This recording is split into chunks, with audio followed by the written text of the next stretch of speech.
What's going on, you guys? Happy Wrenching here. Today we're going to be working on this 2013 Infiniti G37X. It's got a bad power steering pump, so we're going to go ahead and swap that out. So let's go ahead and get started and cram about 4 hours worth of work into a 7-minute video. As you can see here, we got an AutoZone remanufactured power steering pump. It's going to come with all the crush washers and the O-ring that you're going to need. We'll start off by removing the intakes from both sides. The reason we need to do both sides is because we're going to have to drop the radiator fan assembly just a couple of inches to get one of those power steering pump bolts out. Here we remove the MAF sensor. We're going to remove a bolt from the air intake tube assembly and then just lift that thing straight out. Do the same thing on the other side of the car.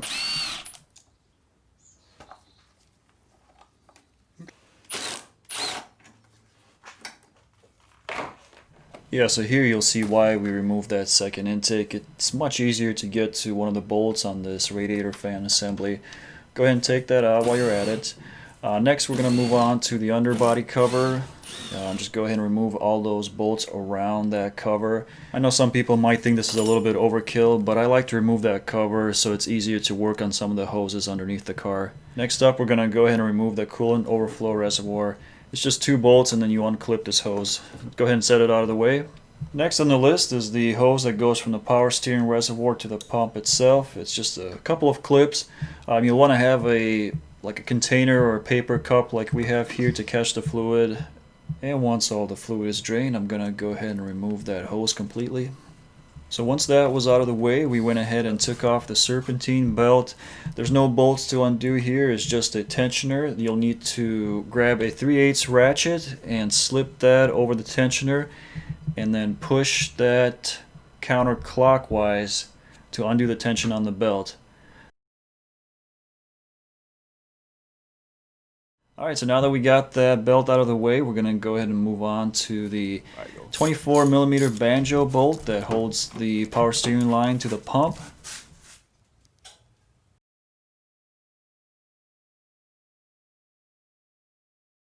Alright, so as you remove this bolt, keep in mind there are 2 crush washers on both sides of the line. You definitely want to use new washers when you replace the pump.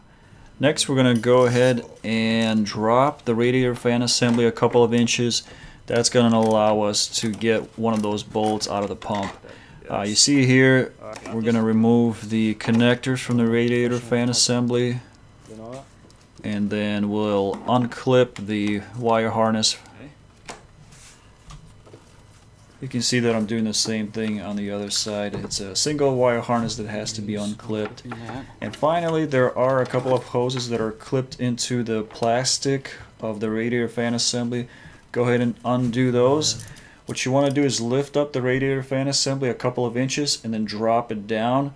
That will give you enough clearance to remove that bolt. As you can see here, I've got it dropped. I'm going to go ahead and remove the first bolt at the top. That one's easy to get to. And then the second bolt, I couldn't really get a good shot of that, but you'll have to feed your socket through the power steering pulley and then go ahead and take that bolt out.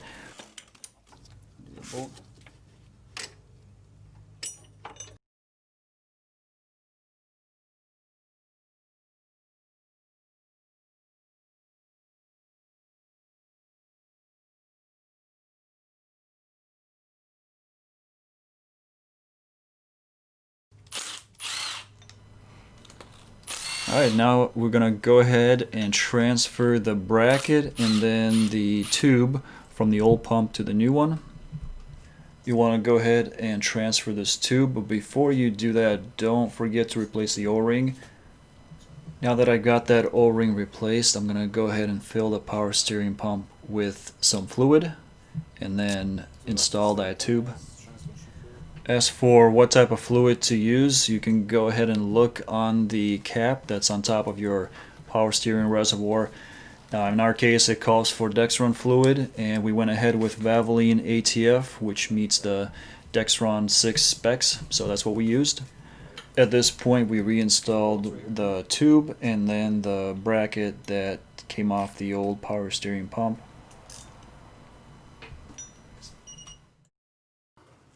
And with those two parts transferred to the new pump, we went ahead and reinstalled it into the engine bay. There's nothing difficult about the reinstallation. Yep. You basically reinstall the two bolts, torque them down, reinstall the radiator fan assembly, hook up all the hoses, reinstall the underbody cover, and reinstall the coolant reservoir tank, and you should be good to go. That's one.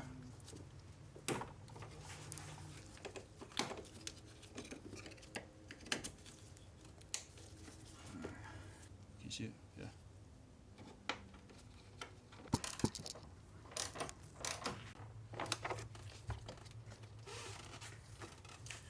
Then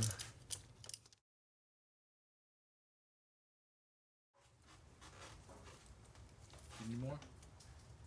Almost got it. There.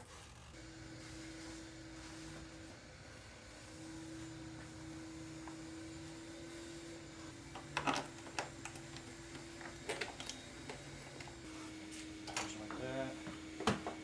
Yeah, we want to do that first.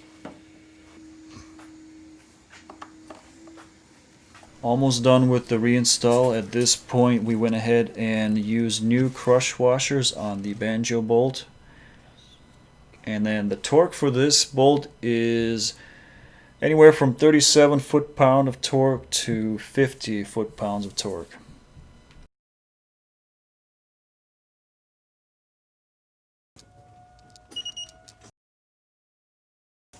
Alright, now it's just a matter of reinstalling that hose that goes from the reservoir to the pump, and then filling the reservoir up with some fresh fluid. Once you got it all filled up, you just want to start the car and move the steering wheel back and forth until you bleed all the air bubbles out of the system.